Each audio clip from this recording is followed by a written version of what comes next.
హైదరాబాద్లోని Nehru zoological park సందర్శకులకు సరికొత్త అనుభూతిని అందించేందుకు సిద్ధమైంది. కేంద్ర జూ అథారిటీ ఆఫ్ ఇండియా జూలలో నైట్ సఫారీపై గతంలో విధించిన నిషేధం ఎత్తివేయడంతో హైదరాబాద్ జూలో కూడా దీన్ని ప్రారంభించేందుకు సన్నాహాలు జరుగుతున్నాయి. ఈ ప్రాజెక్టు ఇంకా ప్రాథమిక దశలో ఉన్నప్పటికీ త్వరలోనే ఇది అందుబాటులోకి వస్తుందని అధికారులు అంచనా వేస్తున్నారు.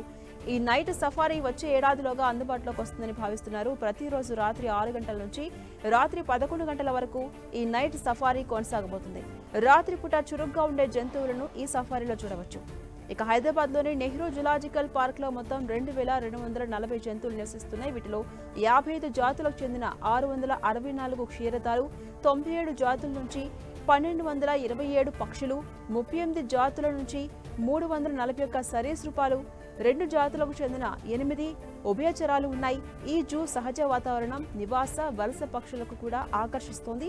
మొత్తానికి నైట్ సఫారీ ప్రారంభం జంతు ప్రేమికులకు, సందర్శకులకు ఒక ప్రత్యేక అనుభూతిని అందించడం ఖాయం.